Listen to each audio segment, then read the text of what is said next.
திருவள்ளுவரின் வழியில் வாழ்ந்து வாழ்வின் உன்னத நிலையினை அடைய திருக்குறளோடு நாம் என்னும் இந்த நிகழ்விலே இணைந்திருக்கின்ற உங்கள் அனைவருக்கும் முதற்கண் வணக்கம். குறள் எண் 584, அதிகாரம் ஒற்றாடல். இது 1971 ஆண்டு இந்தியா பாகிஸ்தானில் நடந்த ஒரு உண்மை சம்பவம்.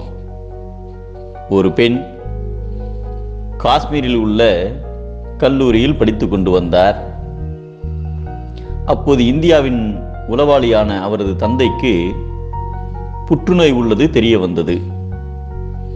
அவரது கடைசி ஆசையாக பாகிஸ்தானில் உள்ள இராணுவ அதிகாரியை திருமணம் செய்து கொள்ள வேண்டும் என்றும் அவர் பார்க்கும் வேலையை தன் மகள் மூலம் தீர்த்து கொள்ள வேண்டும் என அந்த தந்தை முடிவெடுத்ததன் அடிப்படையில் அந்த பெண்ணும் அதற்கு இசைந்தார். அதற்காக திருமணத்திற்கு முன்பாக அந்த பெண்ணை இந்தியாவின் புலனாய்வு அமைப்பு சிறிதான அளவில் பயிற்சிகள் கொடுத்து அனுப்பினர்.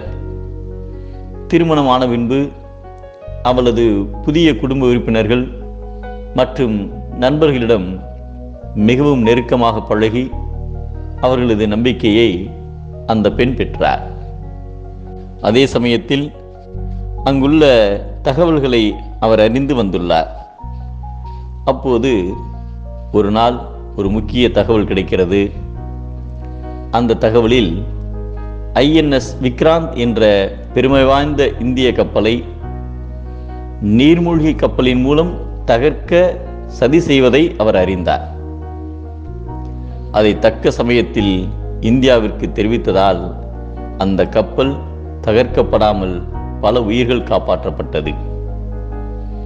அவரது கணவரின் குடும்பம் மற்றும் உறவினருடன் மிகவும் அன்பாக இருந்தாலும் தந்தையின் கடைசி ஆசை காரணமாக தனது ஒற்று வேலையை துணிச்சலுடன் செய்து வந்தார். அவர் இறந்த பின்பு அவருக்கு அஞ்சலி செலுத்தும் வகையில் முன்னாள் கப்பல் படை அதிகாரி ஹரீந்தர் சிங் சிக்கா என்பவர் காலிங் செஹ்மத் என்ற ஒரு புத்தகத்தை அப்பெண்ணின் நினைவாக எழுதி வெளியிட்டார். அதன் பின்னர் அதை ஒரு திரைப்படமாகவும் எடுத்தனர். தன்னிடம் பணி செய்பவர், தனக்கு சுற்றமாக இருப்பவர், தனக்கு வேண்டாதவர் என்று பாகுபாடு இன்றி அனைவரையும் ஆராய்வதே ஒற்று என்பதை வினை செய்வார். தம் சுற்றம் வேண்டாதார் என்று ஆங்கு அனைவரையும் ஆராய்வது ஒற்று என்கிறார் நம் தெய்வப்புலவர் திருவள்ளுவர். எவர் மீதும் பற்றில்லாதது ஒற்று, எல்லோரையும் ஆராய்வதே ஒற்று.